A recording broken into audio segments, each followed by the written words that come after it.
These ones I've had for over 10 years, well, probably close to 20 years. And I just bought a new pair this last week because it sounded like when I was trying to cut the big pieces, like it felt and sounded like maybe it was going to break. And I can't have that happen. When I'm cutting the smaller pieces, it's not really an issue, but when I was cutting these bigger ones, I needed more power on them. So I cut them off full length. Then I can use them for whatever I need if I need to cut it down to that size. And I use more than one, so you can see how if I measure that piece, I flip it around and big enough to fit in that spot too. So I try not to waste any pieces as much as I can. Then I'll have spare pieces that I use like on the end. I'm not going to solder to that, but I want to support it because the rail will overhang. But when I cut it off, it's pretty good, but I still use the file just to get any tarnish off, brighten it up. I do the edges so it's not sharp on the edge. Sometimes that's a little tedious, but I do it to both sides. Mostly out of habit. I could probably, since they've changed how they manufacture them, I don't need to do it as much, but I can sit in front of the TV and in an hour I crank out a bunch of these. And then I put them in a bag and I've got extra little baggies that I put them in. Yeah, here's a, that's really small compared to these big ones. Anyway. So then, here,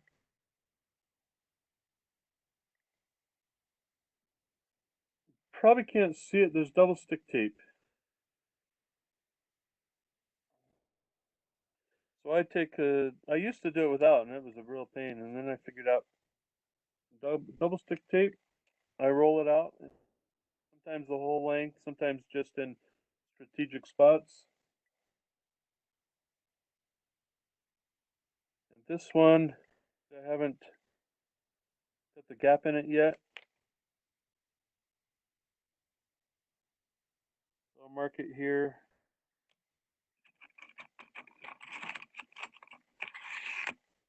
Take this file.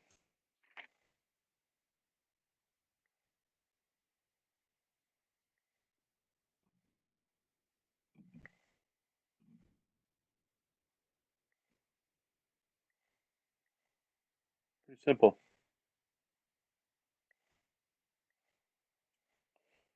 So this one, I'm going to solder this point first, and then open it up and then solder that point. So I don't want that right in the center because I want a space to be able to put a throw bar, if you're coming using a tortoise underneath.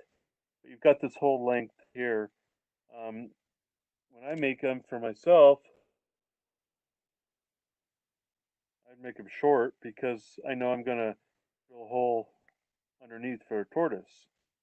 But I never know how the customer's going to install, and so I just keep them long like they are in the template off both sides. Again, I don't know always their installation.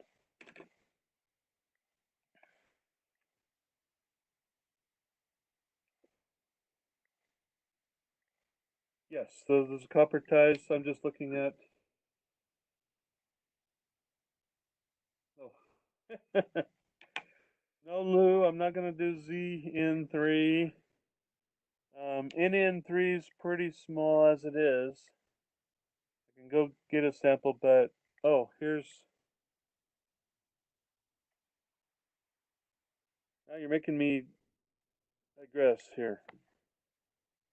I also made this jig while I was making that other one.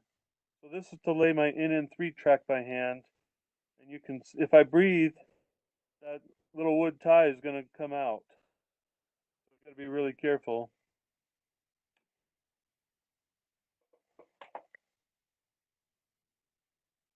this is the tie for this jig. You can see how that just slides in there. I actually, to pick up that tie that fell out, I have to use tweezers.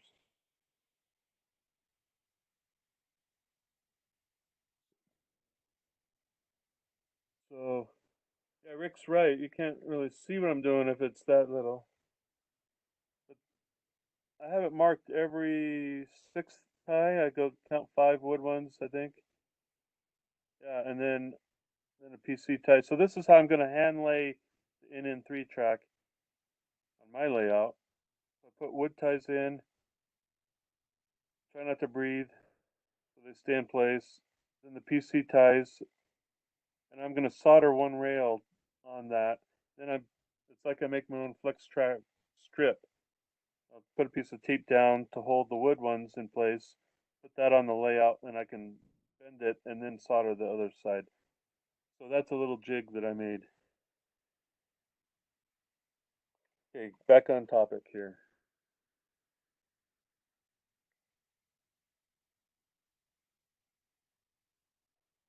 Back up there.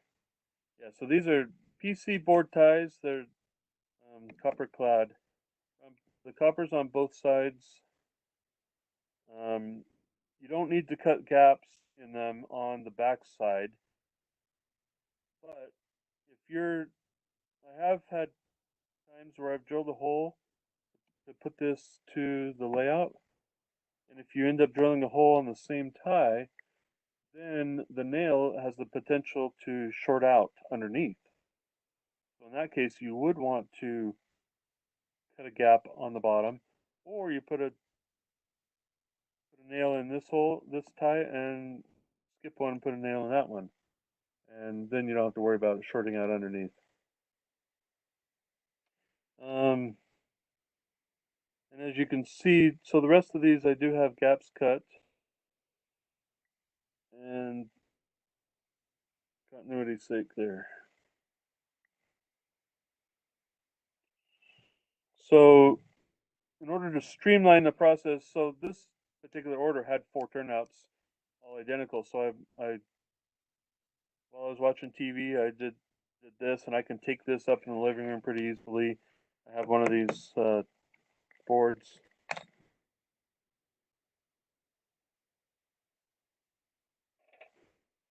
And then I cut the rail.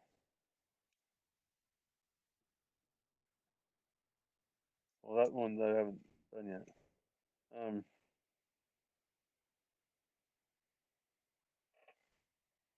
So I'll cut the rail all at once, the right size, at least key elements. Like I don't always cut all the little pieces on a dual gauge because then they're similar sizes and they might get lost of which one goes where.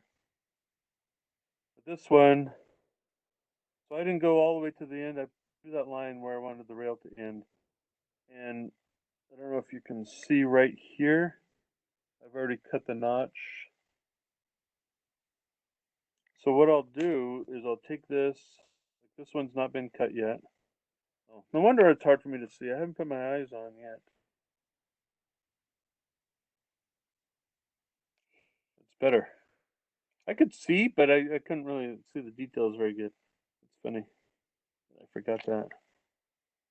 Okay, so with a Sharpie, I marked right there where I want this gap on the rail, the notch to be cut. And so I use this, they call this the stockade. Before I got this was the most tedious, horrible task there was in the world. This is probably the best tool. This and the other one, the point form. Without the two of these, it's really hard to do it. So I line it up right where my mark is with the Sharpie. Just tighten this down so the rail doesn't move. And this same file,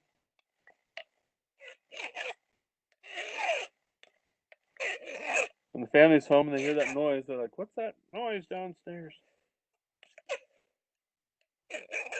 What I'm doing is I'm putting pressure on this edge because I want that part to be cut in, and then I feather it out. So depending on how long the turnout, like a number 10, it's going to have a long. You need to file longer because the point is a lot longer.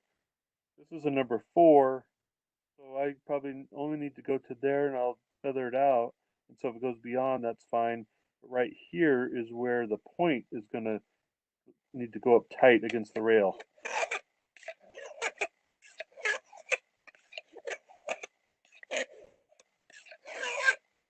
Jim, if you could shift a little to the right. There you go. That's better. I heard a voice out of nowhere.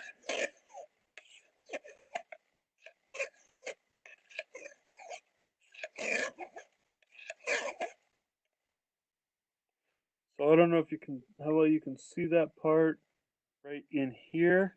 It's pretty much flush to this surface. And then from there it's feathered out. Oh, you know what I forgot? Is to turn on the iron. Over here is the soldering iron.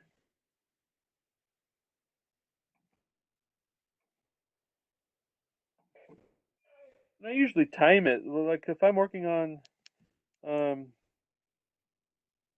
doing some filing, I may or may not need the iron on, so I don't want it on all the time if I'm not using it. For safety's sake, I also have it plugged into a power strip, so I never leave this room with the power strip on or the iron plugged in. So it's like a double whammy, as it were, to make sure. I don't like some of the, like,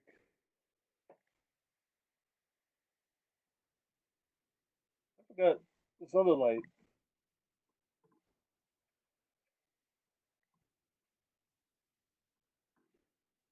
Is that helpful or not?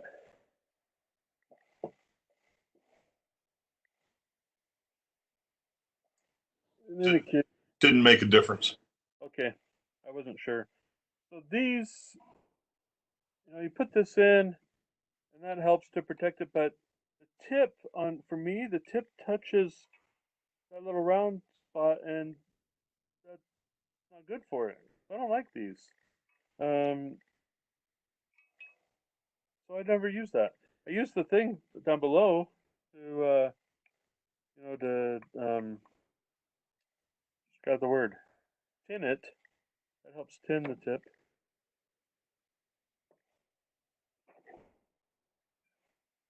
But what I do use is I have the files and I have some other things strategically placed so that the iron sits in the right spot. And it's convenient to my hand. I never have to look over to grab it. I just know exactly where it's at. And I've never touched the hot part because it's just right here, right at my hand very easily.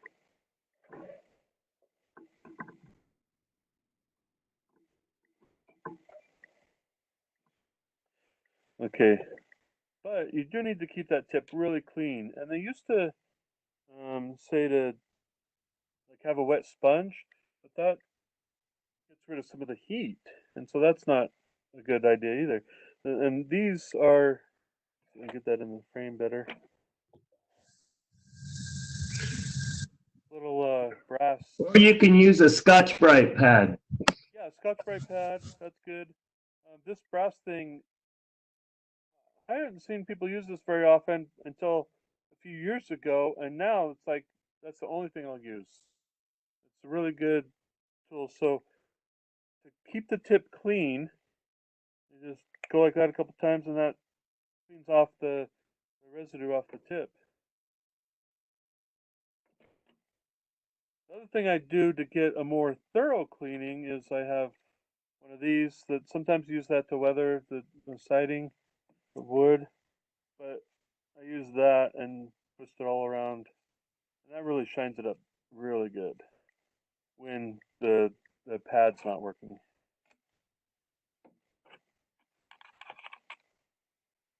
got everything nice and tight and tucked, easy at hand.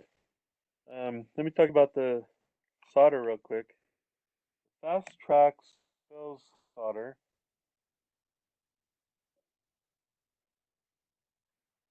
In these little containers. How well you can read that. That's probably better. It just says solder. Small diameter. Rosin core. 15 feet. I don't know.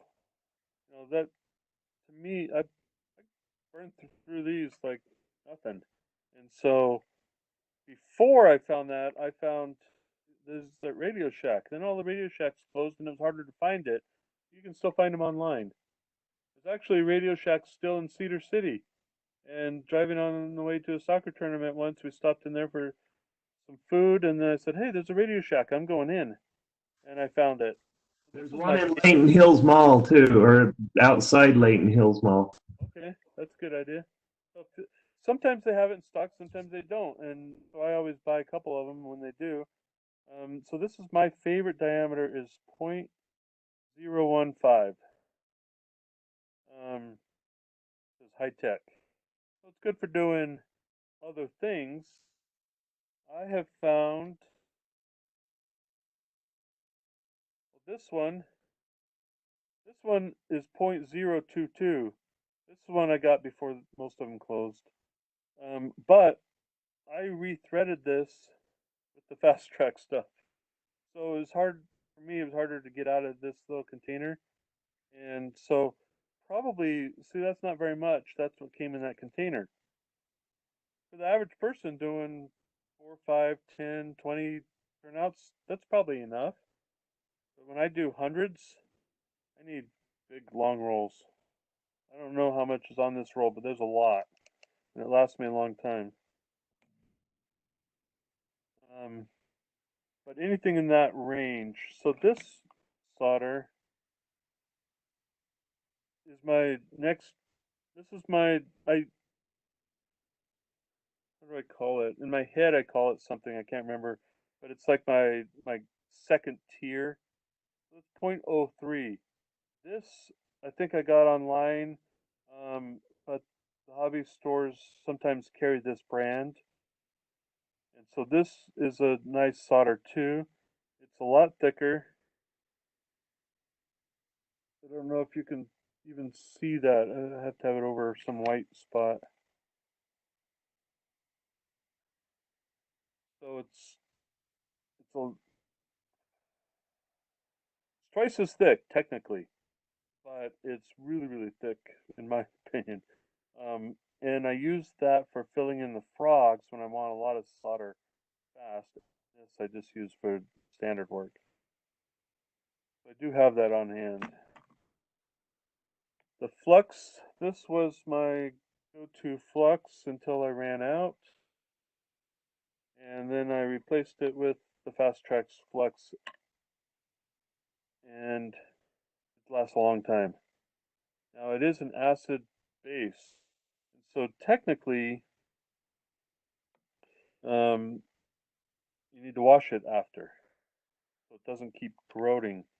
Um, what we're doing, we're using the solder and the flux to create a mechanical bond. We're not creating an electrical bond. We are, but that's kind of a bonus. It's a byproduct. So if you have your rail here, the rail is what's creating the electrical contact all the way. But if you have a feeder wire coming here, it's just kind of a bonus to be able to have that electrical come to the rail. So that's why we don't care that there's acid in it. What I do afterwards is I take this to the sink in hot soapy water and use this grimy thing to clean it off. If it's a small piece or if I just do a little bit of work, dip the toothbrush in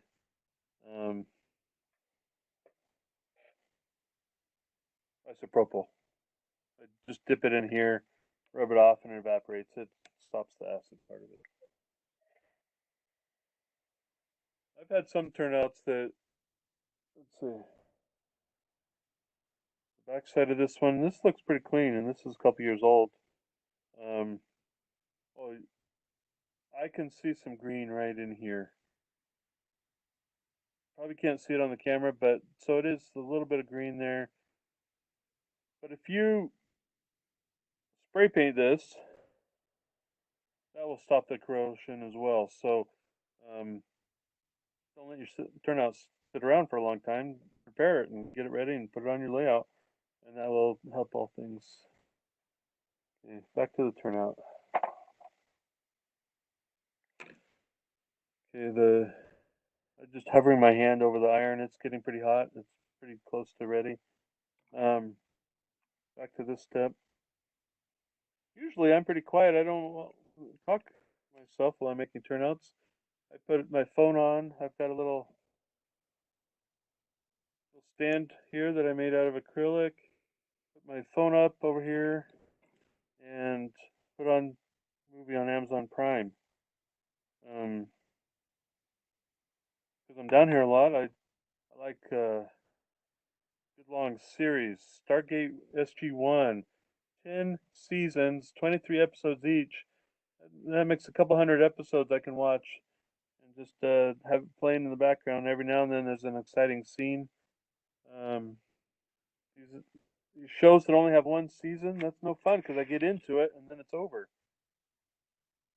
Anyway, so how well can you see that? Right there, the little notch cut in there now. And the way that angle was on that tool, the file was going up at an angle, and so it never touched the head of the rail, which is perfect. But now it's not quite super smooth there, so I take this little file, maintaining that same angle because I don't want to hit the notch of the, put a notch in the head. I just smooth that out.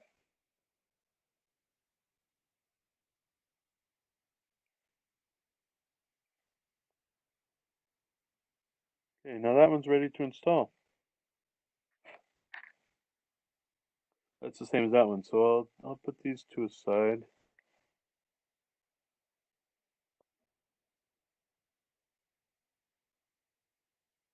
I don't think I did that one yet. Should have put this one aside. Let me put my glasses back on. It's funny because I can see what I'm doing, but I can see a lot better with the glasses on.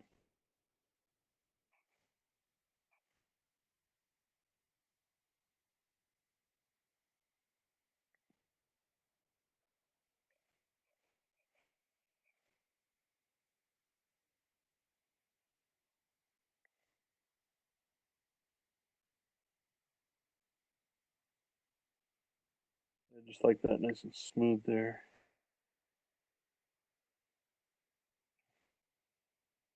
Okay, now this is a Y, so I just need to bend a tiny bit on that side and a tiny bit on this side. If it's the left or right, one side's going to be totally straight and more of a bend. But right at where the point rail comes in, I just do a little tiny kink and then just with my finger kind of feather that out. So now when I lay that down, it's pretty close to that line. I need a little bit more bend right in here.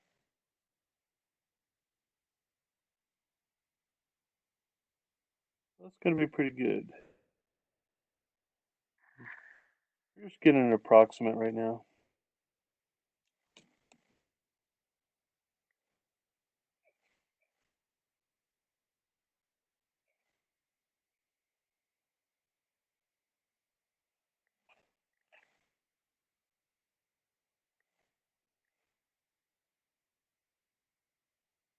Okay, who said what kind of tip on the soldering iron? This is a Weller 35 watt, and the tip is ST7. So I put that number 5 because that's the fifth. I bought like 5 at a time one time, and I wanted to know how close I was getting to running out. I actually bought. So these do wear out, and I do go through them. I bought a 3-pack of a off-name brand, not a Weller, on Amazon, and it didn't last very long. I was surprised. I only got through like 1 or 2 turnouts before I started having issues with it. And so for not very much more money, I bought the name brand Weller, and this one I'm on is probably 40 or 50 turnouts. I'll show you an old one. Well, can you see that tip? So the top, I could probably use this one a little bit more, but see, it's not very sharp on the tip compared to this one. I've got a really nice fine point. Maybe see better right there. So this one could be good for bigger work, but for the fine.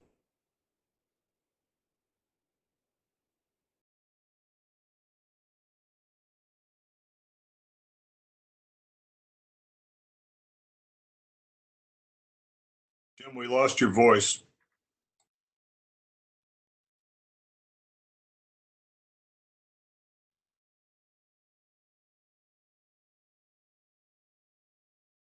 Don't give me a thumbs up if you can hear me. Okay. So the keeping the tip clean helps to with the heat, but also helps to keep that point on there. You can see this one's starting to bend a little bit, and this one's probably I've probably made 40 or 50 turnouts with this one, so it might need replacing soon.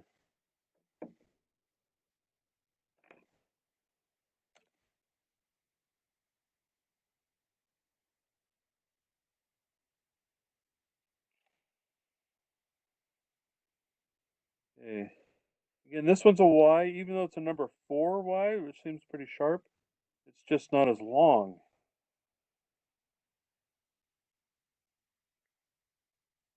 Okay.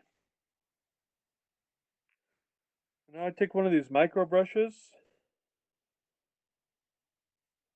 get some flux. These big ties, this huge scale, ON30, Rick, this huge scale requires a lot more flux because the ties are so big.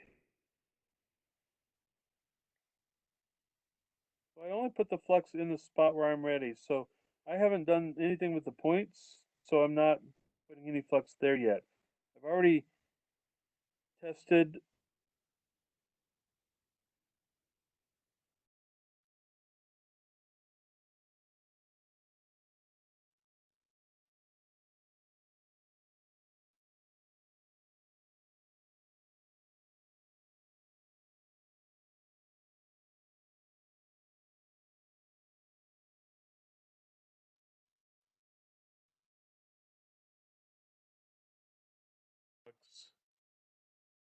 After sanding, because then that would the flux helps to clean, so to make a good joint.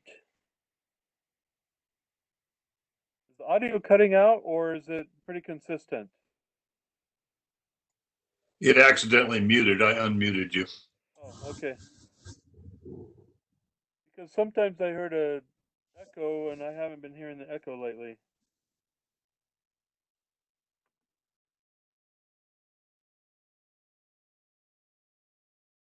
Okay, this part, to me, this is one of the harder parts right here, because this is completely straight, and when it's out here, I've got a little bit of wiggle room to put it as I please, using the gauges.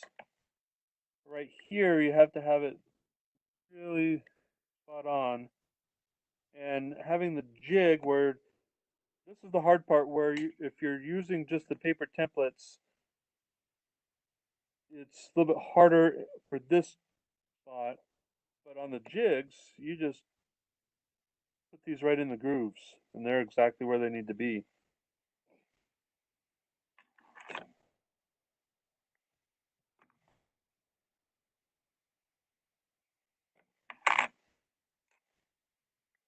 Okay.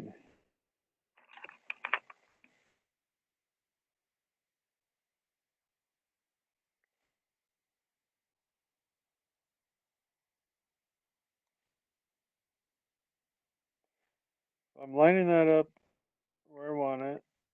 I'm going to hold it with the blade of the screwdriver. I'd put a little solder on my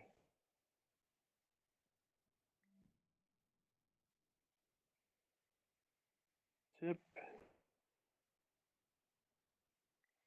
Get that in there.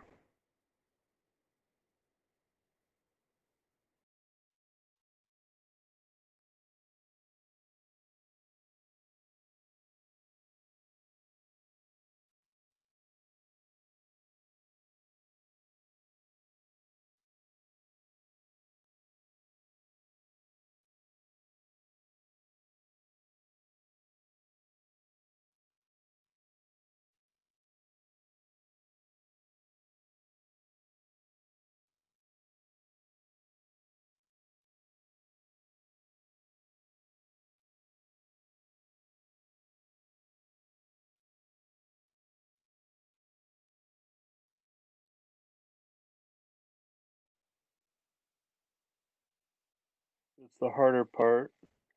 And sometimes I have to come back and adjust this later on. I'm using this at the end to make those totally level. Now I'm using the gauge.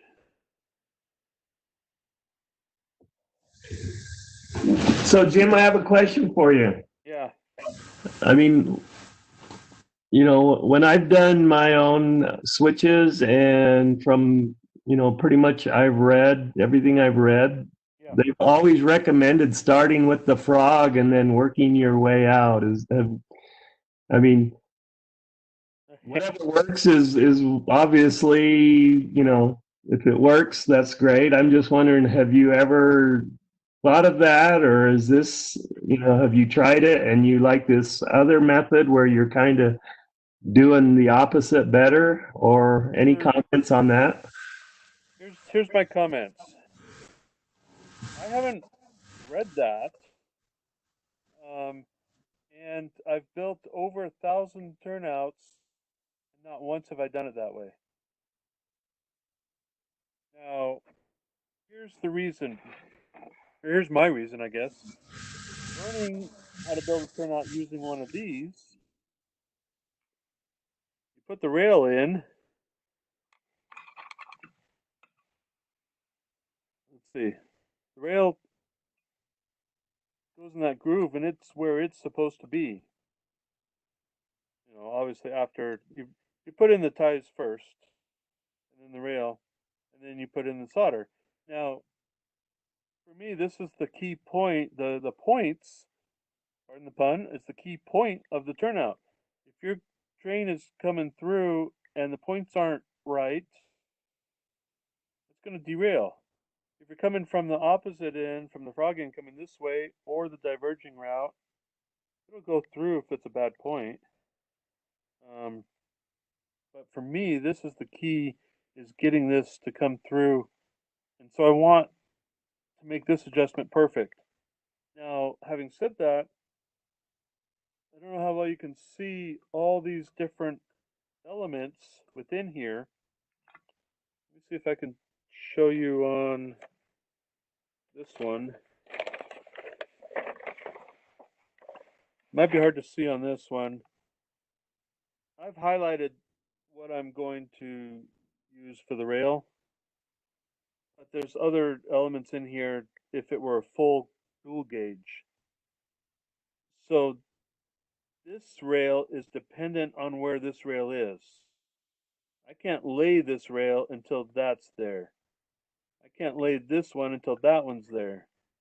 And so there's a certain order that the narrow gauge and standard being combined, that I have to do it in a certain order. So I've learned off of this. So for me, laying a turnout, let me go back to the project. I guess I can say I've never used a jig that you fit the rail into. I mean, I've made templates for ties. I've glued the ties to the template, and then basically, yeah, start with the frog, and then I'm using my NMRA gauge to build everything around the frog. And I can see that working because that's a key element. If you don't have that right, then you're going to have problems. But when you look at this turnout, see, just see it better. When you look at this turnout, it's got two frogs. So where do you start on this one? I guess I could start here. Yeah, I mean, your point's valid, and I'm the bet. You know, the right way is whatever works best for you, the individual. So I'm not. I'm just wondering if you had tried it and you ran into issues or something. No, I haven't, and I'll show you why when I get to the points on this one. What I can tell you really quick is when I'm laying this rail, then I have to use the gauge to make sure this rail's in right. So I start down here, get it anchored, because I have this notch, and so I know where that notch needs to be. Then when I come up to here, I know where these need to be based on this. And so after that's in place, then I do go to the frog and do that section next, at least part of it, and work my way off of that because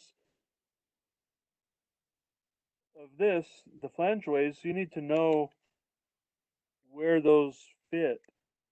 And so I do the frog second, I guess, in that sense. Um, and I always, like you mentioned, I always say this whether at work or wherever I'm at. If I'm showing someone a technique that I use, I say, I know my way works. If you want to do a different way, that's fine. But if your way doesn't work, use my way because I know it works. And that's the same as in this. Well, if you have a certain way, that's great. But I haven't tried that way. Maybe I will, but maybe I won't. I don't know.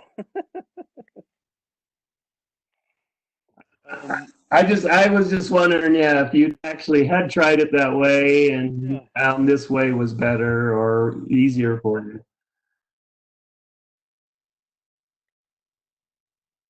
Sometimes I'm putting this over here to hold the rail because sometimes it will want to roll or move around a little bit. So I'm trying to get this right in place. And on smaller scales, sometimes this is really tricky because the tolerance is a lot smaller.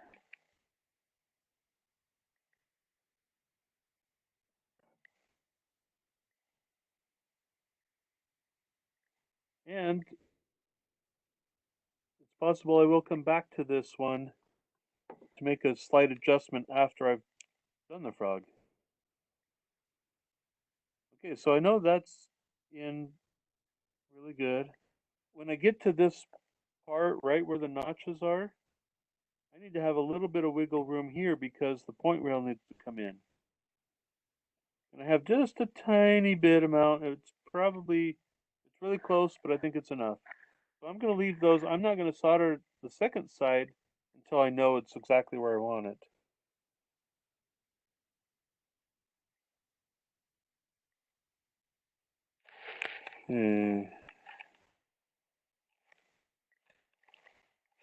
Let's move that over. So this is the other tool. on one side you feed the rail to do the frog, and the other side you feed it to do the points. This is for number 6, but I use it for everything. This is a number 4 O scale. I'm not going to use it for the frog, but I'm going to use it for the points because the point I do want it really thin.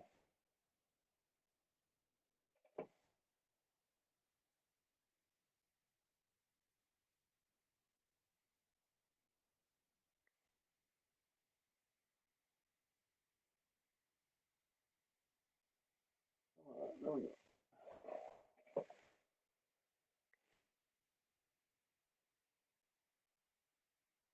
Okay, so I've already cut these to length. Like I said, I'm doing 4 of them, and so I have them gonna go in like that, and it goes a little bit beyond there because I don't know exactly where I'm gonna place it yet.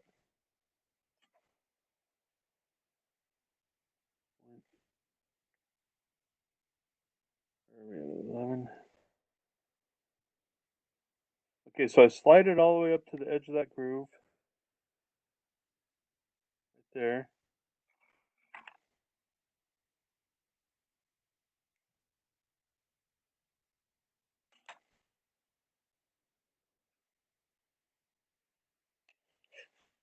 And just parallel. I don't want to file into this. You can see some shiny spots where I've hit it a little bit, but not very much. This is a fairly new tool. I think I got this one a little over a year ago, maybe 2. And this was the original one that I was using for 15 years. And you can see that there's a lot of filing of the tool that you don't want to do, but sometimes you can't help it. And so I said, hey, it's time for a new tool.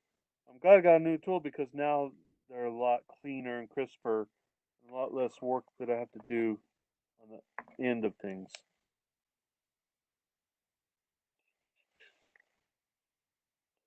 This one, let's see, if I move the camera, see that there? I don't like to file right over to get all my filings. I don't mind if the filings go to the floor.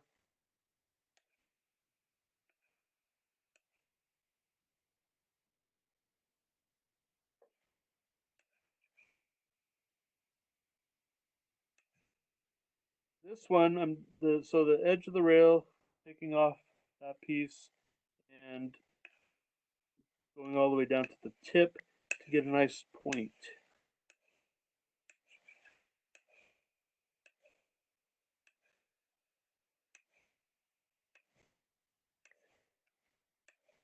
Again, sometimes if I have a bunch of these, I can do this while I'm watching TV upstairs.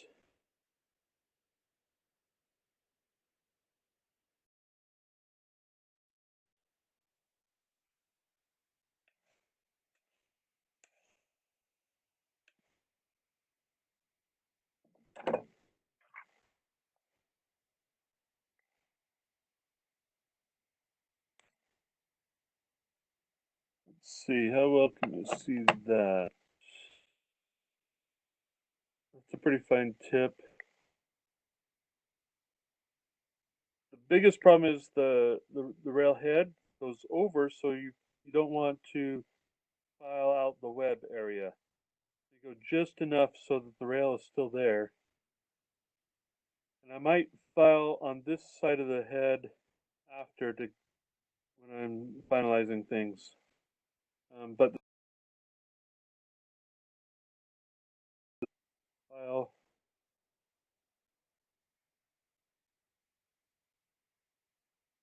just dress that up. That's nice.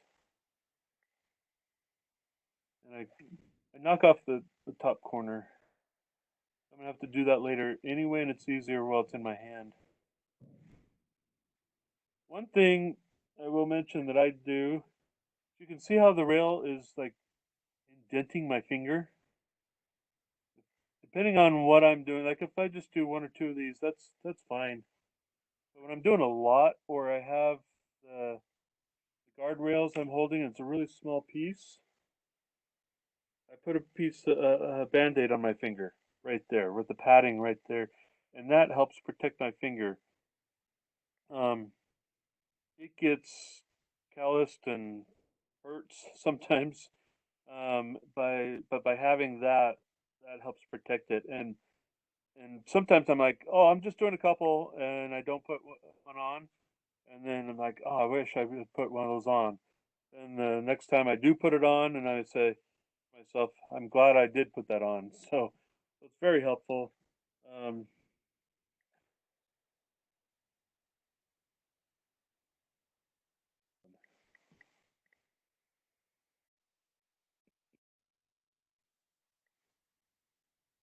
or did it disappear?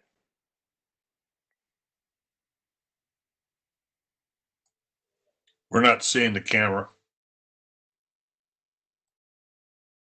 Maybe because I tilted it.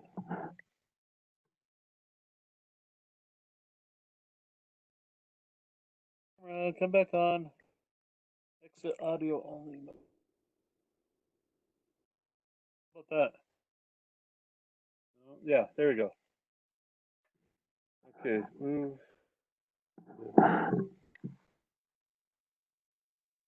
Okay. That better, Charles? We're asking to move it to the right.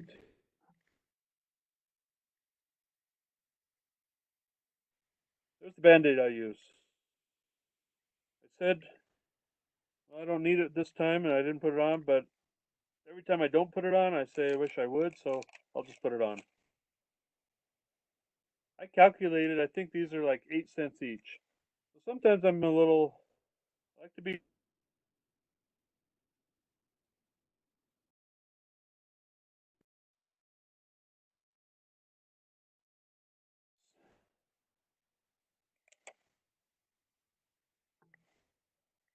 So now when I'm doing something, it presses right on that pad, and that'll save my finger from hurting later on. You got to do the other side.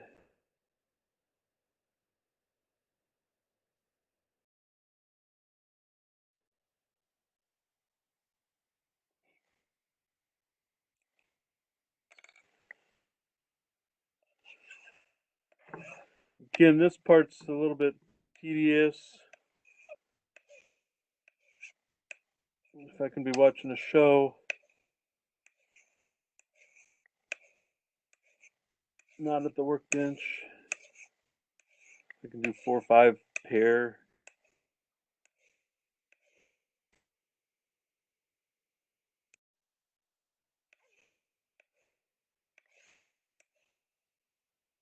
So right now I can still see the base of the rail and the head of the rail, and in the middle is a little bit of the, it's a little bit of a groove still. Whereas right there, it's not.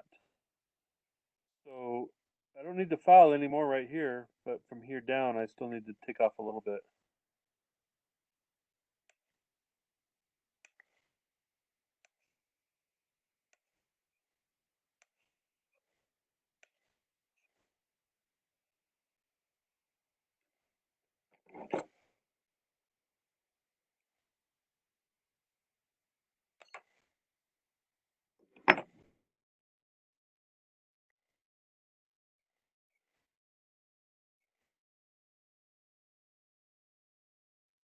I'm just getting all the rough edges smoothed.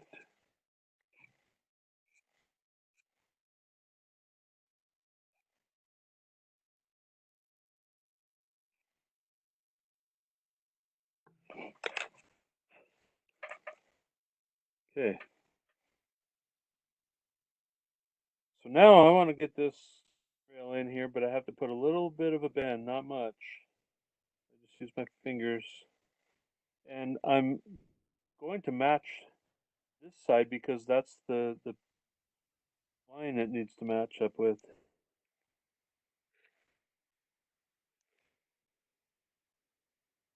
So that's pretty close.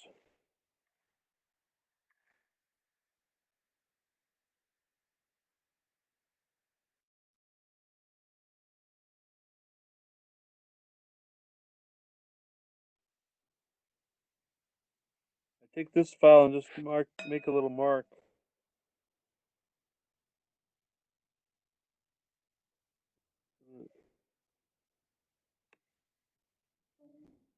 I want to put a notch in the rail.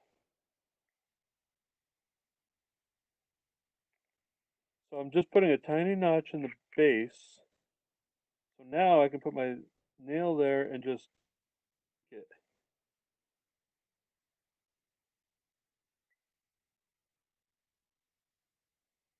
So now that matches where it's going there.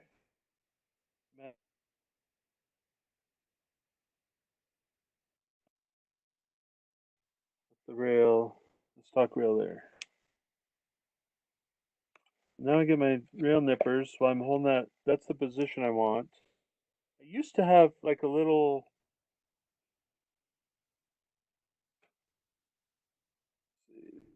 These, I can get it out. I used to use like one of these. I even have smaller ones that I would use to hold the rail in. But I've gotten to the point that I don't need those anymore. I'm going to take the rail and I can see where it is on the template, where the end should be. That's where I need to cut it off. So I hold my thumbnail there, and that's where I want to cut. I cut from top to bottom. It's different. Sometimes I've seen it both ways, but this is the way I prefer.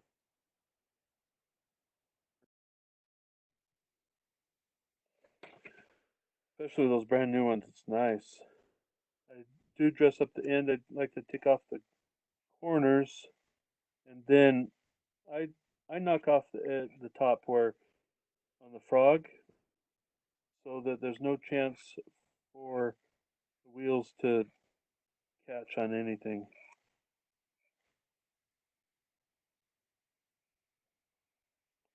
I take my finger. It's really smooth.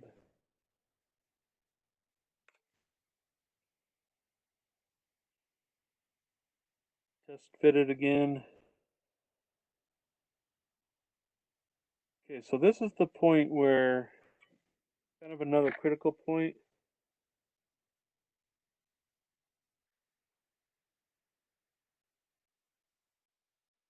Flangeways need to go, it needs to go on that side. And then on the opposite side, I need the bottom where the, like that. So I'm eyeballing it to see how well the template lines up. We've lost the camera. Come on, camera.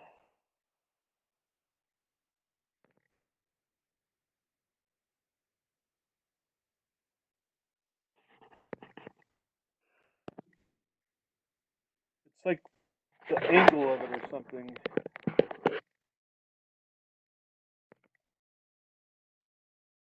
How about now? There we go.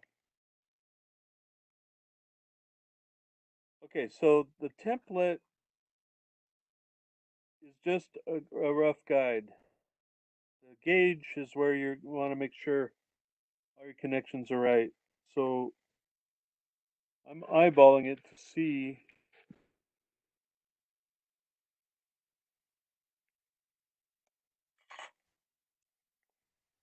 Now I need to put down some flux. No flux here because it's where the point is moving. As I mentioned before, we're cutting here, so I want flux on both of these two.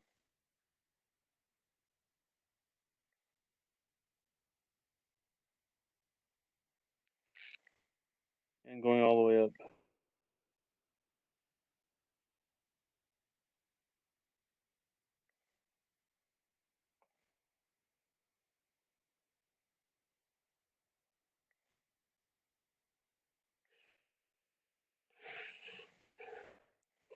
Another benefit of having the Band-Aid is I can put my finger there and it doesn't get too hot if I don't want to use the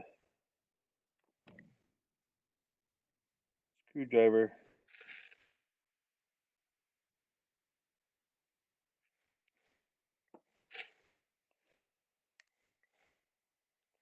Okay, so that one's in place. So I know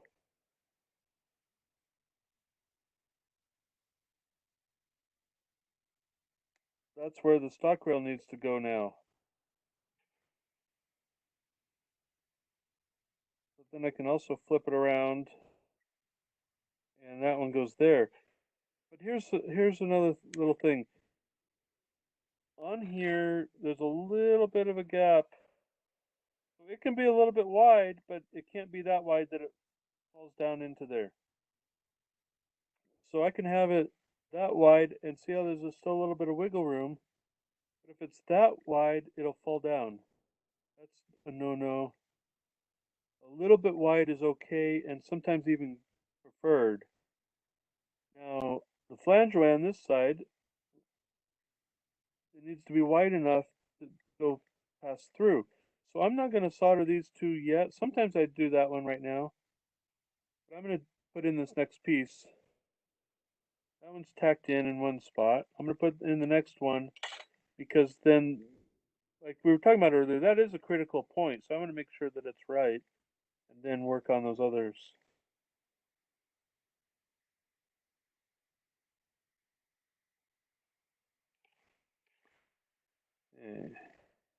So on this particular one, I don't know how well the camera shows it.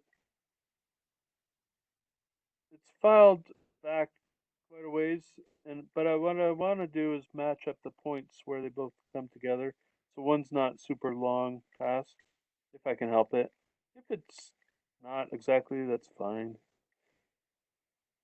That way, it just looks nicer. And I'm gonna do the same, do this little notch exactly opposite. And if it's not perfect where the template is, that's okay as long as these match, and then I do the stock rail to match with it.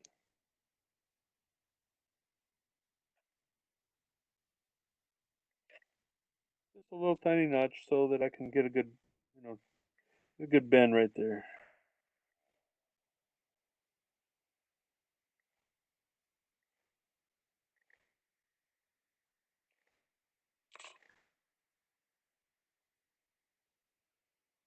And then on this side, again, I'm looking straight down on the template. I can have the ends of those match up.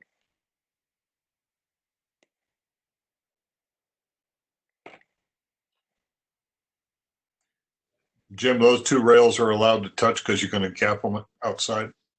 Yeah. I'll show you that in 1 second.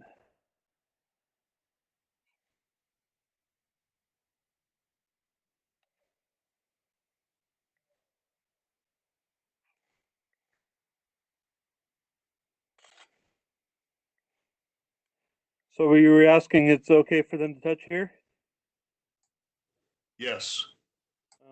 The answer is yes, because then they'll be cut right here. So this area will be isolated. And if you run with dead frogs, then that's all there is. If you have live frogs, then you have a feeder wire. You can attach the feeder wire to the tie or just to the side of the rail there. And then because it's cut here, the continuity will not jump to that tie.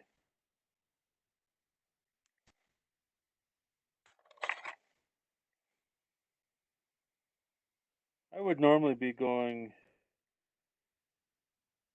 not a lot faster, but faster. Explaining. You're going to cut both rails at that location, right? Correct.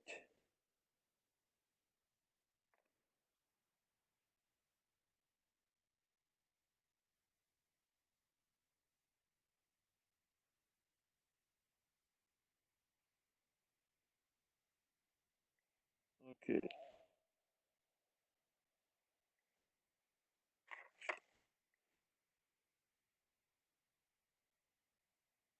Okay, depending on the code rail and the base of the rail, those will go up right against each other, but we want just enough clearance for that to go through.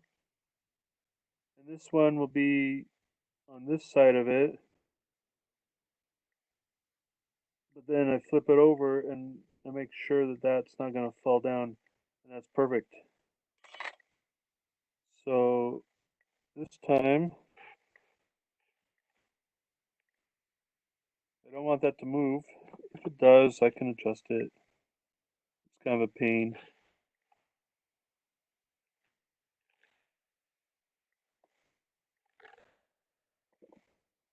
So that's tacked in now too. It's not permanent. Well, it's kind of, but it's tacked in, semi-permanent. I saw that flux start to flow under. I put the tip of the rail, tip of the iron. I start on the tie. Then the flux starts to sizzle. Then I move it up onto the base of the rail. Then the rail gets hot. Then it flows once both are hot. Okay, now it's pretty simple. Those are the two. So right there and right there, those are the two hardest spots, especially on a Y. If it's a straight, then you have similar issues, but yeah, I always do the straight first. Sometimes I'll take the straight edge and hold it against the rail to make sure it's nice and straight.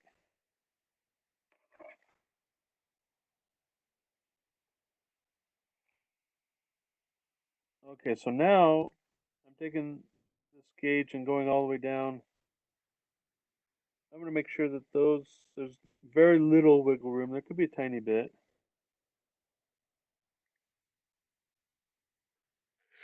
And actually, I'm going to start up here.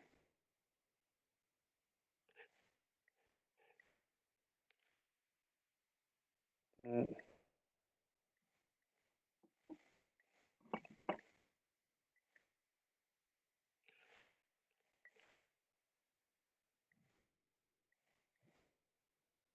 okay, and flip it around to make sure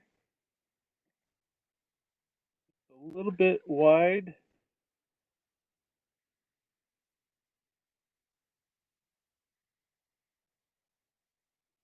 So what I'm going to do is I'm going to do the next one and then come back and push that a little bit more. Just my technique.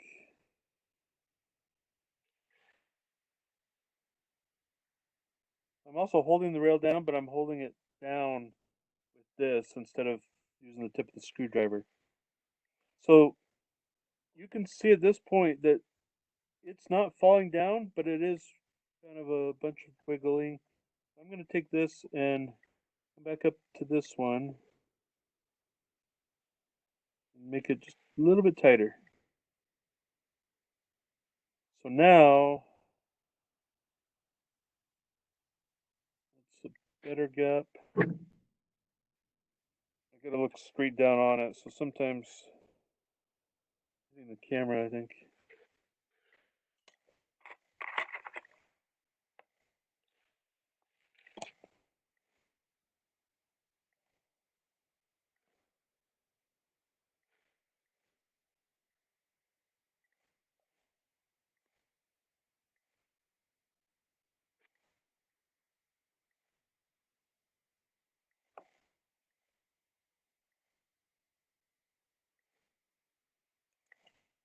So some of this is just tacking in place.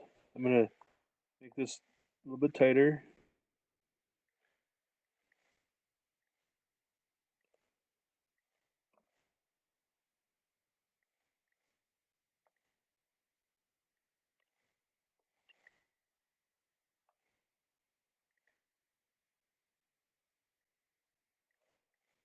Okay,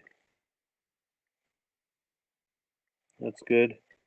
As it comes down, I skipped over this one on purpose because I knew when I come back to it, let's see this area. That's why. Yeah, I can't do that one yet until this one's in because the way this naturally flows, I don't want to force it too much, and I'll do that in a second. Let me get this one done.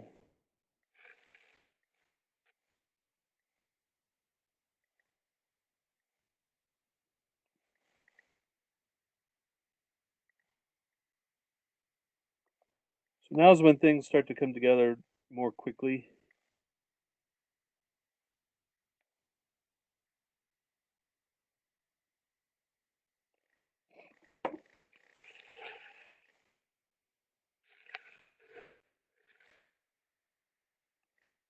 That bend in there.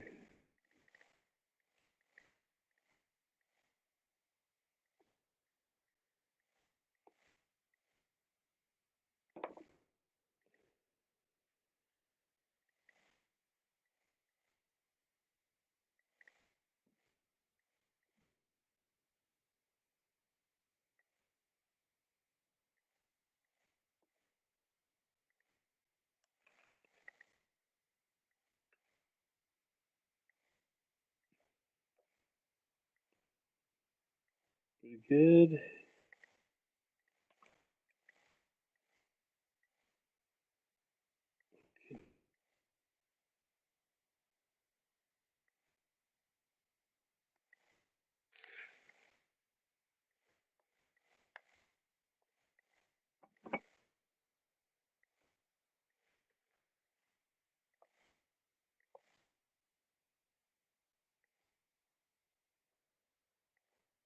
Okay, now that those are in anchored in, and come back to this one. So what's going to happen is I'm going to anchor that in, and then I have to move the whole point to do this side.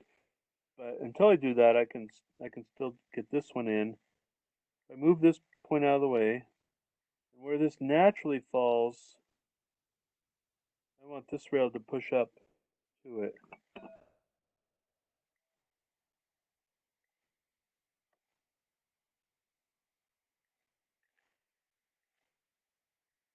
And then I do the same on the opposite side. They're pretty close to this being where they're supposed to be. Sometimes I have to push this way in. But things lined up pretty well this time.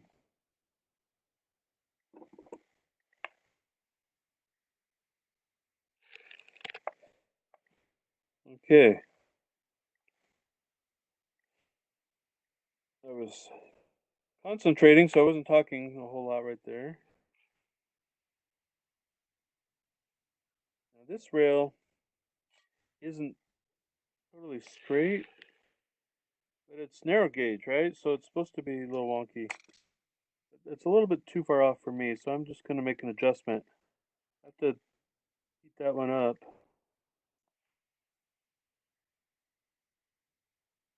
But I don't want it to tweak the rail, because the rail is in the right spot. That gauge goes through nice. That one goes through really nice. Now sometimes I'll use the screwdriver to make sure it's pushed down really hard. All of these look like they're really good contacts, so I'm going to take the solder, do my quick technique.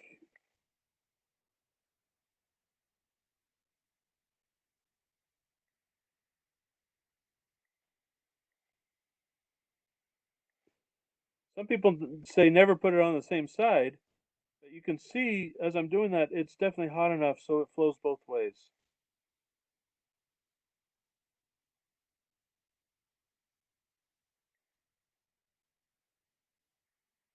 I like to put it on that side because then it will start wicking under, and then I know it's hot enough on the other side to just touch it briefly.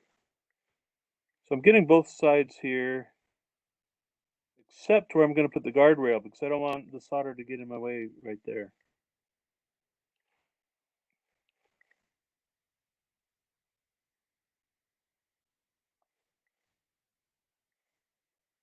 Oh, that one moved on me. I'll check the gauge in a second.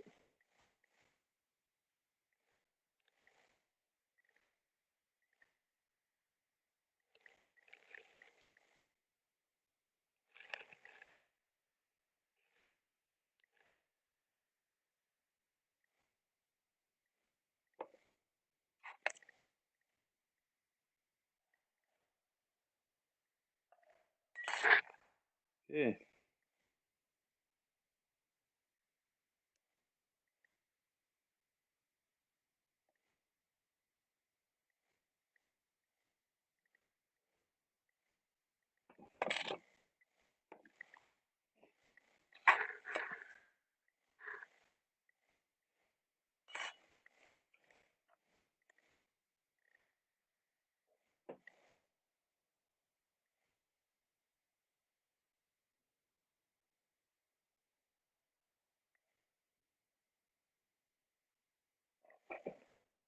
Okay, these little guardrails, I've already touched them up.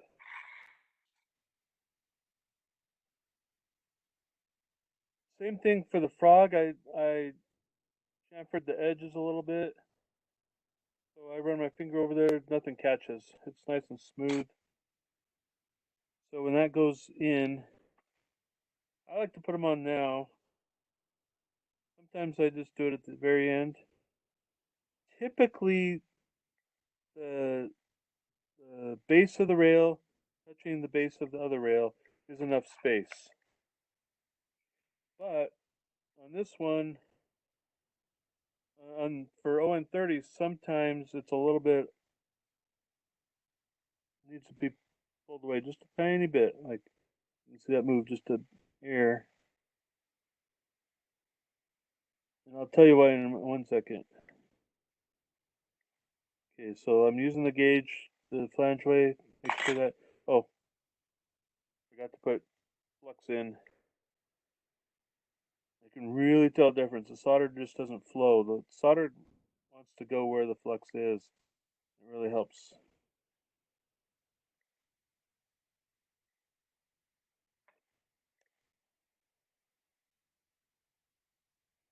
Yeah, I'm lining them up, and if for some reason this doesn't line up with the paper one, I line this up with this one because you throw the paper away. This is what you see. So I want that to be nice and even.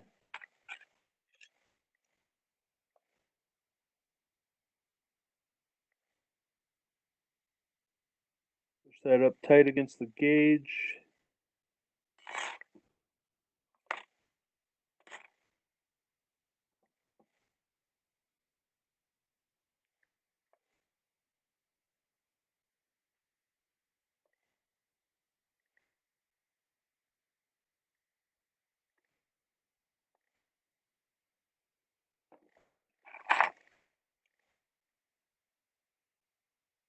Okay, so that's pretty nice. So what happens is when you have your wheel, most people probably know this. When this is going through the back side of the wheel, that's how the gauge is designed. Back side of the wheel hits this, and it pulls the whole wheel set to that side. Then when you have your point here, it's not going to pick at that point and right up over and go to the wrong way. So that's why this needs to be a certain distance and just right according to the gauge. Just randomly put that up how you feel like it. It's designed that way so that it will hit that and pull it just right. So that's why those are very important. And you put a little bit of a bend on it, but the straight edge, it hits the straight before it gets to the point of that frog. And as it's coming in, it gently goes to that point. That's why there's a little bend. I've seen rails where they don't chamfer, or however you say it, that edge piece, and then there's the potential for the knot to flow really smoothly. Okay.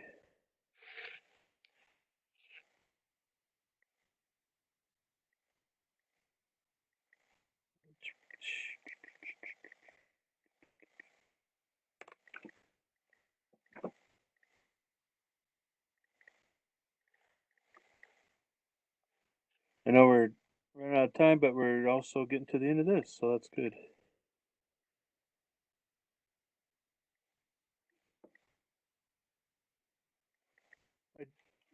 I put it on, I solder this because this needs to be where in relation to that. So that needs to be a certain spot. Here, I leave this because I'm doing this piece, and it helps I can adjust that a little bit if I need to.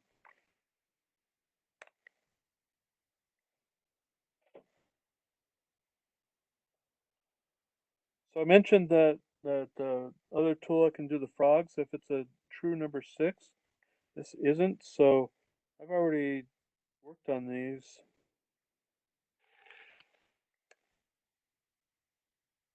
So the way the tool is designed is it puts an edge on both angles. So when it comes in, it meets up perfectly, and there's a point evenly. What I do, especially on these ones, if I'm not using the tool, is I do the point, this edge that matches up how this particular frog is. Then I file away most of, I missed a little spot, the base of the rail, not the top. And this one I only do the edge, so it's a little bit staggered. So hopefully you can see that in the camera. So instead of being even on both sides, one is forward and the other's back, and it comes into it.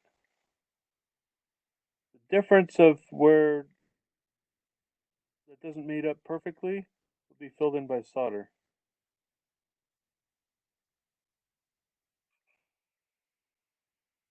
And this,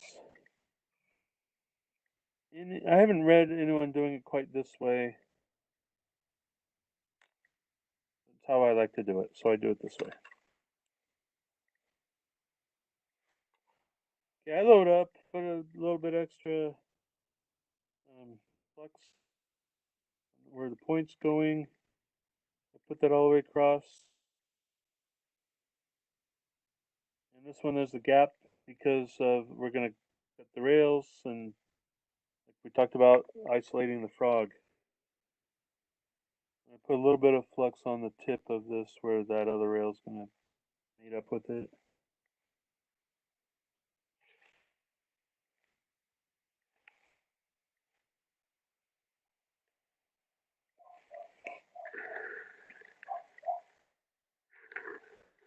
I'm checking that.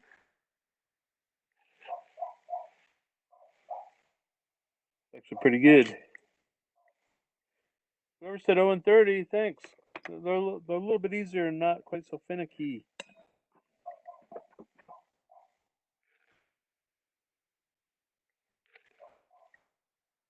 Even if they do take more solder.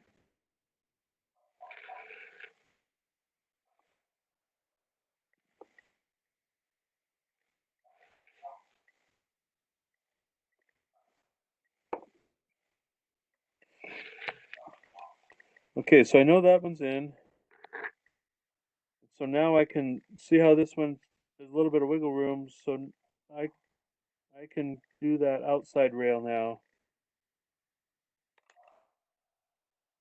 Do that just where I want it to be.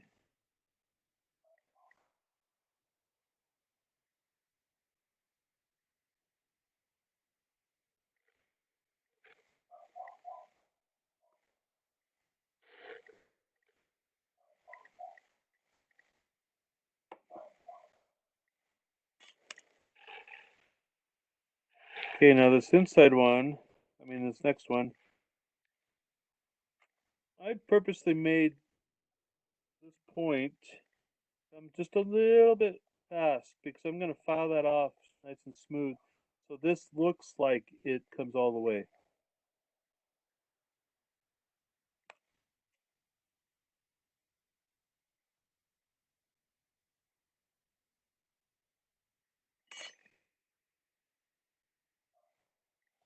Hold that down nice and tight right there. I'm lining up with the template.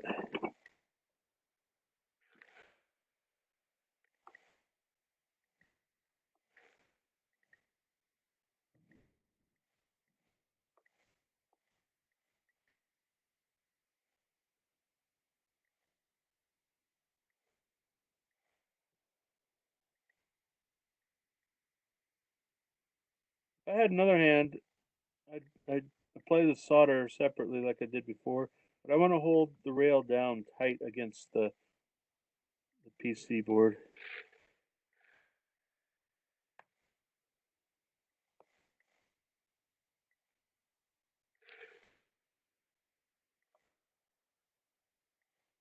In smaller scales, the solder just goes right across that, but I don't need to fill that up with solder. That's a waste. Okay, let me get the outside edge on this one.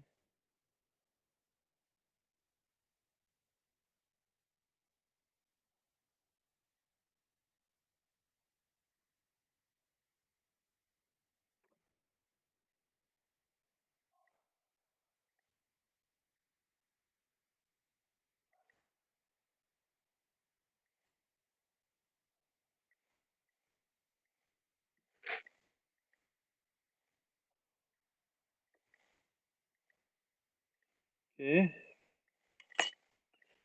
Now, on smaller scales, I'll use the same solder, but since this is a bigger scale, I'm going to load up a bunch of solder in there. I'm going to use this 0.03 diameter. And for me, I know that I've loaded up a bunch of flux on the tie and some right in there. I know it may seem like it's extra, but it really makes a nice looking frog after. So I'm heating up the rails really good, and the solder just melts right into them.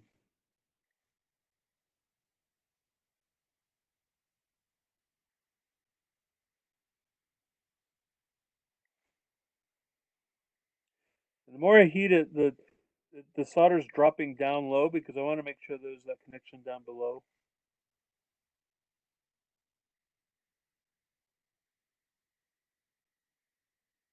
But I want enough solder that there's a nice top, so when I come back in with the file, I can file it smooth and there won't be like a divot.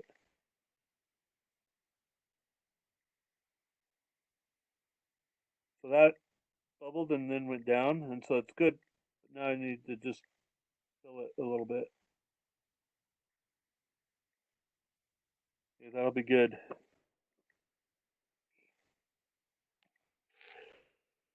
And I can use this solder for touching up here too. It's turned out so big.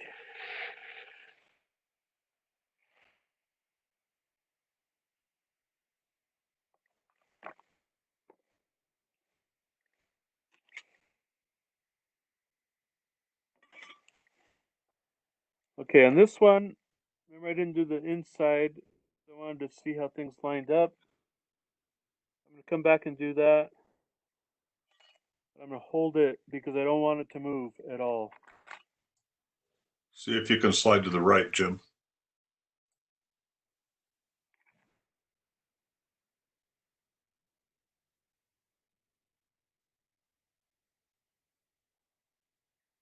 That's a critical point. I don't want it moving at all, so that's why I like to get those little fillets on the side.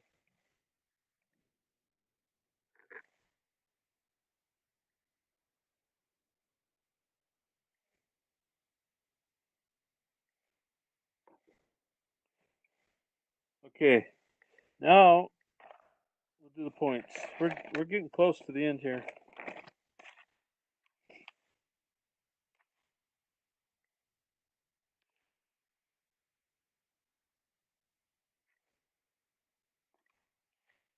Okay, so I'm holding the base of the rail down. I don't now when I put in the flux, I don't want the flux to go under because I don't want the solder to wick under. I only want to make like a fillet on top so that the rail doesn't get stuck to the other rail. And I try to get in and get out. Get enough on there so it's a nice solid connection. Now this part, we're done with this whole template. I can take it off from the tape.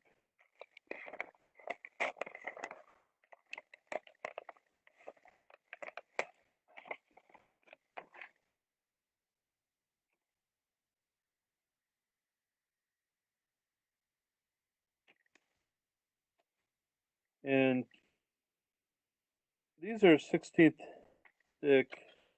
When you look at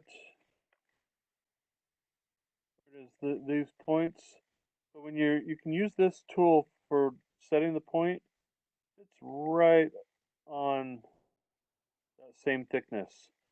So it's easier just to put one of these in there, measure the thickness of how far apart you want the points to be. Easier if it's longer. Let's see.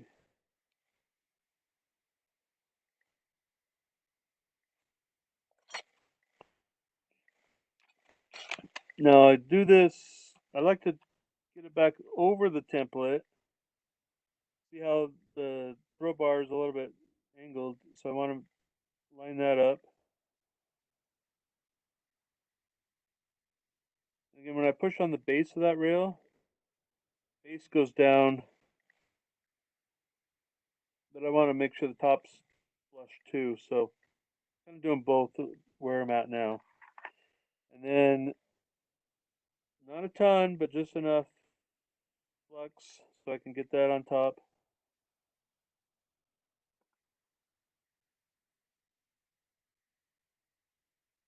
Get in and get out. You don't want the flux to flow too freely.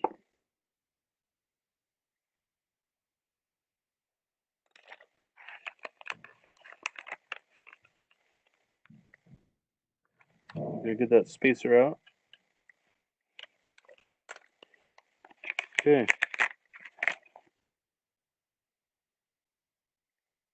So now you can see how that goes back and forth. See, let me look at it at my angle better.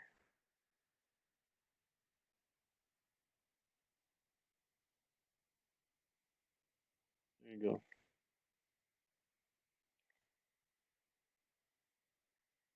Okay. Now part of the trick is where the track is, not the flangeoys, but where the track is, it has to flow from here without bumping. And so it's bumping right there. So another tool from Fast Tracks that I got is this thin file.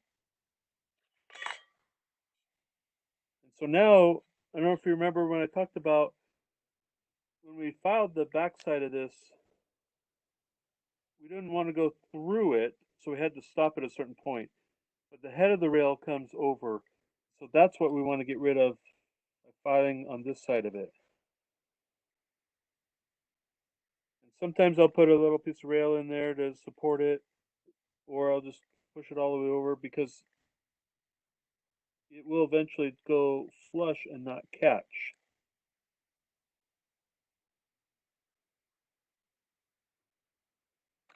So I'm really just from here to here trying to file off the head of the rail, make it a thinner point.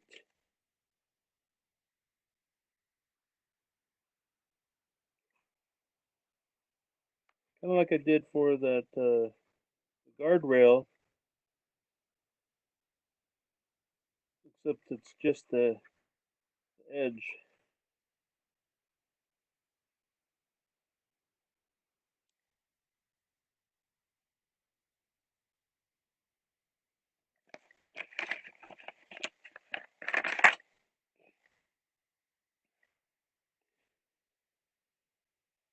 That's touching the top of it.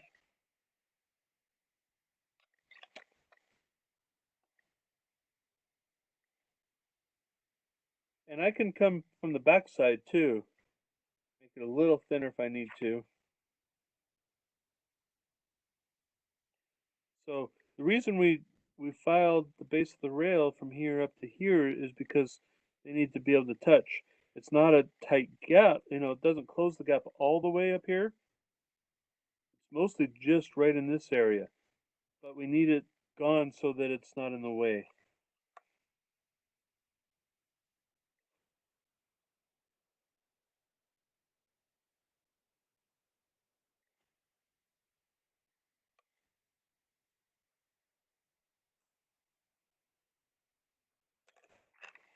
Okay, now when I take the gauge, tiny bit. Sorry, tiny bit still.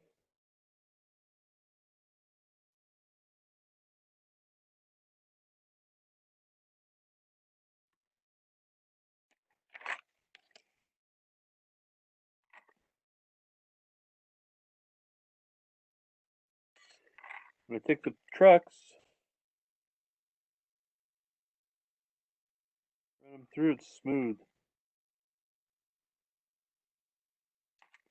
I usually do this after I finish the frog, but anyway, and I have to do it to the other side too. Let me flip over. One thing I do to the bottom of the frog I forgot to do is I fill that in with this thicker solder. So that just helps create more of a solid bond.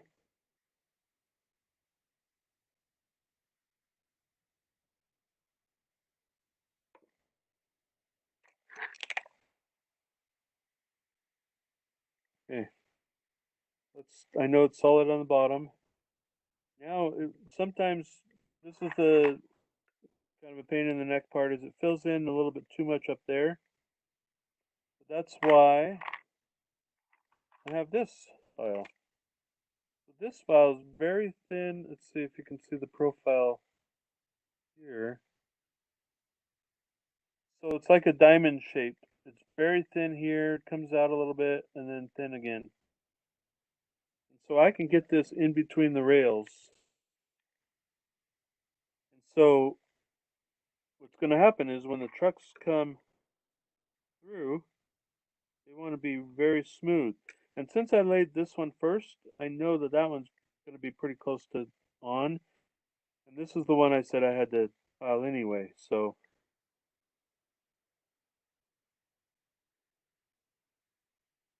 then while I'm doing that, I switch back and forth between 3 different files. This is the flat one. Remember I said I did a little bit extra solder on this top of this frog.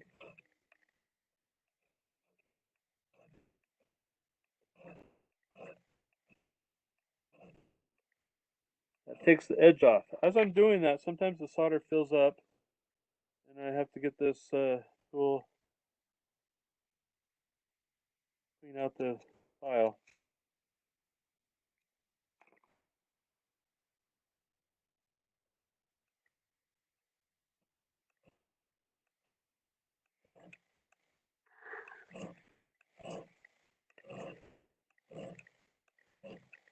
That's really nice and flush. I've got this third one. It's more pointy. I can get that excess out of there.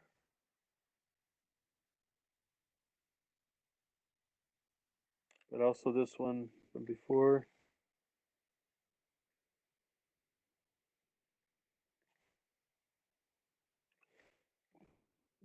This is part of the dressing up at the end that I don't really love, but I think it really comes together and makes a nice point there where we talked about earlier that is an important part of the turnout.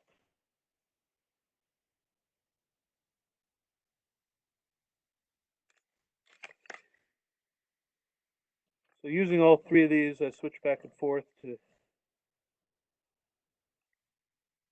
finalize things.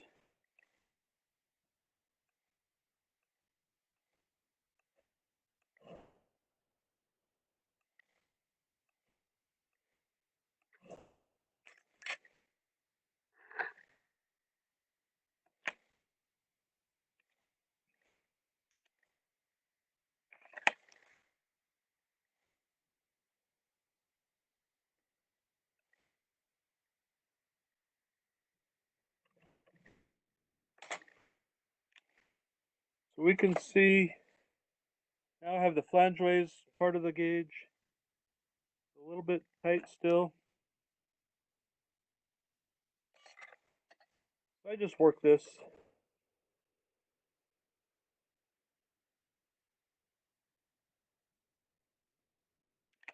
Because it's the point, I push to the left or the right as needed.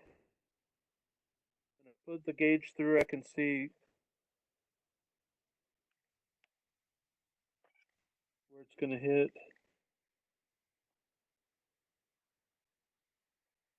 It's nearly there on that side.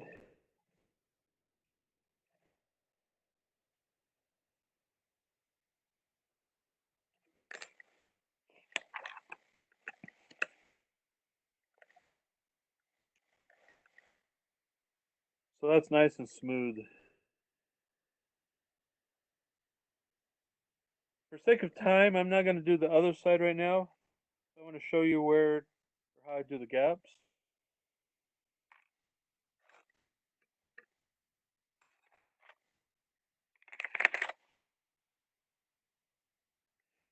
What I do after I am done, I'll take this bright boy, clean up any Mars in the rail. That does a really good job. Now, recently on on a Facebook post, I saw someone talk about these. A hand block. It's a solid piece of grit, is what they say. And this is the fine one.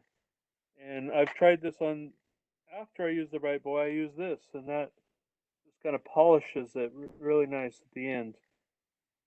You can see, I don't know how well you can see on the camera, but that makes all the things just go away. And I've seen that they cut this up to make smaller pieces. I'm going to experiment with using for a track cleaner on the layout. But for now, I've done several turnouts, with this being the very last step, and that's worked pretty good. The next thing, once I have all that done, I would do is go upstairs, hot water and soap. Take this, get rid of all the extra flux, all the extra debris. Clean it up with the hot water. And then I also come in, and personal preference is I nip these even, so that it's like a commercial turnout when you get it. It's just and you put your track right up to it. There's a piece. Right now I'd have to cut one or the other, but if I make them even like that, the person receives it can use it right away. And that little bit of extra soldered on the bottom, I file this smooth, just because I know they're going to put a tie across there and don't want to have a bump for them. I did talk about ties. This came in the mail yesterday. I have one order that the guy wants me to paint it and put in the ties. And so I used to get strip wood at Hobby Lobby and cut it down to the right width myself. That's tedious because then you got to cut it and sand it. And anyway, so I bought these from Fast Tracks, especially in bulk. It's a great value. So if you need some, I've got a few extra. I also got some in scale. That's in scale. And this one for in narrow gauge. Where is it? There it is. Really tiny.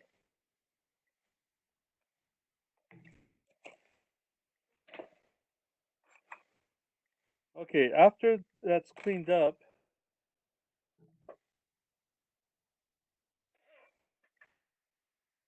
I get my vise. And I can use the edge of, like the lip on this table is too thick.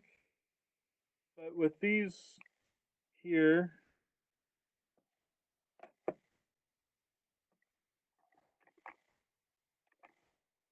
works perfectly. And I have to be careful not to let it tip, but These weigh a bunch, so I put these on the end. That helps me out. Let's see. I'm not going to actually do it because I like to have it clean before I do it. But clamp that in. And over here, I've got a little jeweler's saw. And these blades, I used to struggle where to get the blades from, but now Fast Tracks has them. So every now and then, when I'm running low, when I have an order for something else, I'll get a bunch of those too. Eventually, they wear out and they just break, and I just replace it. But it's a pretty fine tooth. Put it in, cut that, move it down, cut that, so then the frog's cut out. Don't have any. Looking around, I don't have any others laying around because I shipped them out. This is the current order I'm working on. Any other questions? Anything else you want to see? Oh, the file, Blaine, I get that from, and Rick, got that from Fast Tracks. So this file, I think they call it an ignition file. So I was going to check at the auto shop, see if they have them. Really tiny, but I didn't. So I just got that from Fast Tracks. This one I got from Fast Tracks. I think this one was from Harbor Freight. I used to use this one exclusively with the orange handle. It's basically the same, except the tip broke off, so I can't get it in as tight a spot. But it's we're doing a little bit smoother work than this one. Yeah, Charles said AutoZone for the point file, so that's what I thought. I just haven't gone there. If you want to glue the ties, the wood ties, I'm not going to show that process, but this is what I use. Plyo bond and these really fine tips. I get those. Can you see that? Get that from Fast Tracks as well. That goes on the top, and then the tip. They've got a great video on how they do that. You apply it like contact cement. You apply it to the base of the rail, and then you put a drop on the tie. Once it dries, then you put them together, make a bond, and I take the hot iron and just touch it, and it sizzles and forms a solid bond.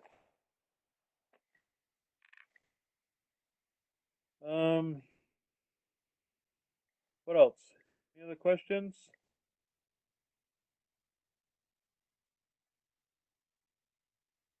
The glue's on there 3 times. It's a different glue. That was great. That was great, Jim. The other types of turnouts I showed you at the beginning, those are fun to do. They take a little bit longer. This type I'll typically do faster because I was explaining everything. And so I'll get through it a little faster, but not a lot faster. It's not all about speed. I want to do quality work, so I take my time at doing it. And like I said, I have a movie playing in the background, and it works out for me. Sometimes I'll be really tired at the end of the day after work. I'm still going to work every day. And I'll not want to come down here and work on it, but when I do, I could work for like 3 hours straight, and I'm like, wait a second, it's starting to get tired. What time is it? And so time flies when you're having fun, is what they say, and it really is true. I never thought I'd like building turnouts, but now I stopped counting when I stopped counting at 500.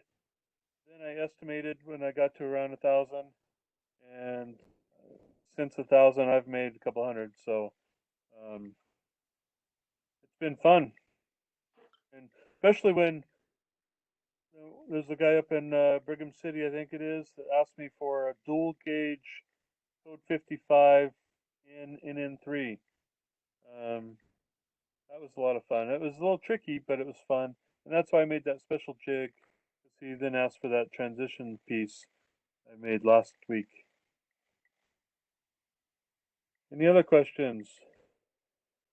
The 55 What? on the NN3. Did you go down on the dual gauge? Did you go down to code 40 It was code 55. or both? It just Oh, in it was. a single turnout you can't switch gauges because everything has to be smooth going through it for rail types. So the whole thing was 55. On my layout, I'm doing the narrow only in code 40 on the N scale. And I think those look really cool. The crossings that I did in crossing NN3, I did in code 70 because the rail for standard gauge was 80, and then I just filed the rail to get down to it's going to mate up with. I probably have a transition piece. I'll have a little piece of 70, then it'll go down to 40. So it'll just transition down. But as long as the top of the rail is in line, it doesn't matter what the bottom is. And recently I read where when you paint the sides of the rail, it actually makes it look like it's one shorter. So if you have code 83, you paint it, it looks more like code 70. So in any case, it looks a lot better if it's painted. It looks more realistic, and then it blends in better and doesn't stand out at you.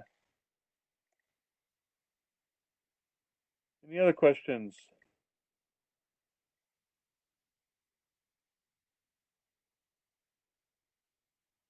Reusability. What do you mean by that, Rick? Reusing the tools, or or taking up the turnouts? Rick, you can take your thing off mute if you want. One thing that I found when I switched from HO to ON30 was I spiked the turnouts on the HO layout to the two ties. And then when I tore it apart, I was able to unspike it and just remove that turnout. And I'm reusing it on my ON30. And did you take the wood ties came off, and so you're respacing them a little bit? Yeah, I have a way of kind of right now. I don't know. Let me see um, if I can share something here. Yeah, because go ahead.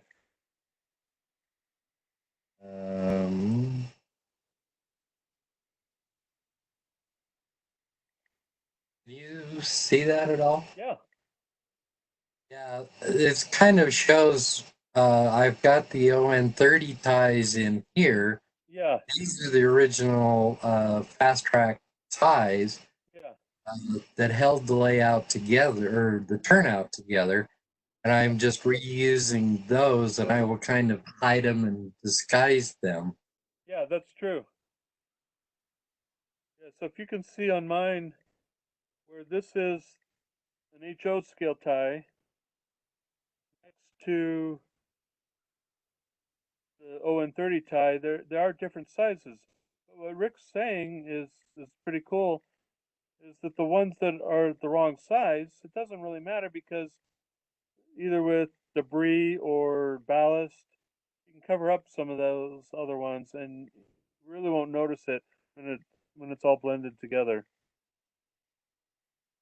This one here is a HO narrow gauge. So you can see the difference between that one and that one. So when someone asks me if they want a narrow gauge turnout in HO, I say, well, do you want standard ties or regular or narrow gauge ties? Because maybe they only have a small section of narrow gauge that's mating up to standard gauge. So maybe they want the ties to match up. But most of the time they want the narrow gauge ties because then it looks more all uniform.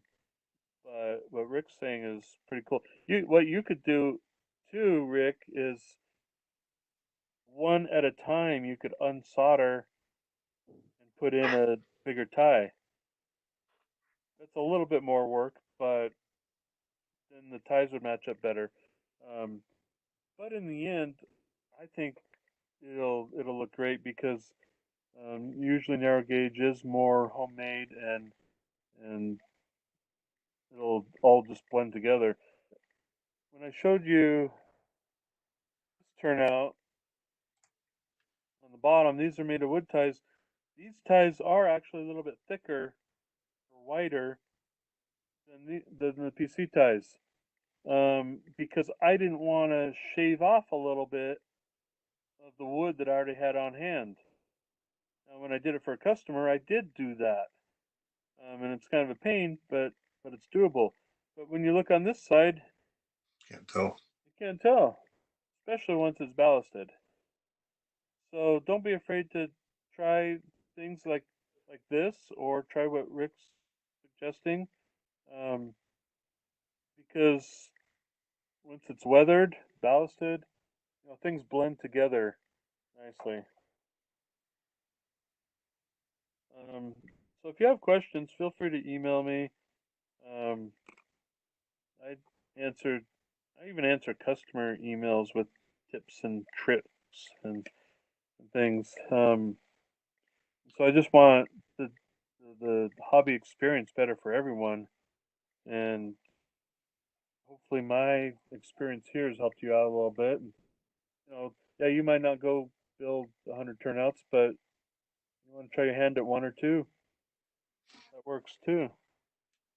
So Jim, I didn't turn on recording until about 5 minutes in, but the vast bulk of this session was recorded. Okay, that sounds good. I don't remember what I said back then, so it doesn't matter. So we even have that's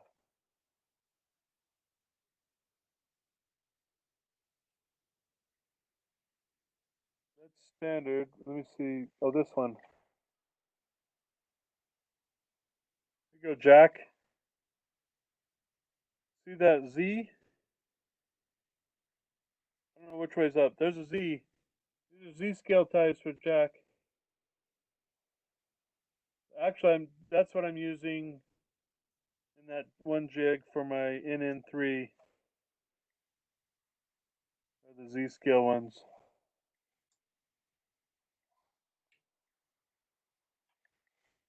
Okay, any last questions? They For the AP requirements, they've changed a little bit on custom building your or hand building your own turnouts. Um, I have to double check, but I'm 199.9% positive that now it's just a pass fail. So either train goes through it or not. When I did it, I was worried. Oh, am I going to get 87.5 points? Because it was merit judged for those. Now it's just you do it or you don't do it. And so for those working on I think it's the civil, just do it. And it doesn't have to be beautiful. It just has to work. And it doesn't even have to work every single time. It just has to work enough to get the certificate. And so it's fun. This is like I said in the text, this is where the real work gets done. The other room is nicer looking, but you can kind of see the background. This is the unfinished. I want to finish this up to look as nice as the other room. I really like working in my finished train room now, but this is where I have my supplies for my track building work, and that's what I'm doing most of now. My sneak peek, it could be another clinic down the road, is working on detailing structures. So that's another fun thing. Okay, so next month, Dalen's planning on doing the clinic. I don't know what the topic was, but he's got something lined up for us. So if anyone else has something they're working on, they want to either do it live or when we're meeting again at the Redwood Center, want to do it there, let me know. Lowell is the clinic chairman currently. He's wanting to be phased out of that, so you can still let him know, or let me know if it's something that you're interested in doing some sort of presentation. I always wanted to show people my way, but it's kind of hard to do that at the Redwood Center. So hopefully this was a good opportunity for you to see it. I know it probably got a little bit long, um, but it's for me it's a fun thing to do, and hopefully you'll learn something. You know what's really great about it is we can all see what's going on that you can't when you're at a table in the Redwood Center or another environment like that. That's a good point. And one thing on our purchase list that I wanted to do is just haven't yet is get a similar camera that we can do this at the Redwood Center. But things kind of went crazy and we haven't done that yet. Just as a FYI, for those who weren't in the board meeting, the 2019 funds have been officially transferred over to the main account now, and that the 2019 account is closed. We were waiting for one check that never cleared, and so we told them, get in contact with us if you want that money. And we're switching from Zions Bank over to Mountain America Credit Union. It's going to be easier for us to handle the funds and the way we do things. So that's happening soon. We're still having board meetings, even though we can't meet together. Hopefully, it may not ever be business as usual the way we knew it before, but hopefully, the new normal is back to a similar normal that we were used to, and we can meet in person. Until then, I think meeting with people virtually is helpful. My kids have met with, they have seminary. There's a couple other classes, dance classes that they've been meeting with Zoom. There's a couple other ways to stay in touch with each other, even though some people have to stay in their own house.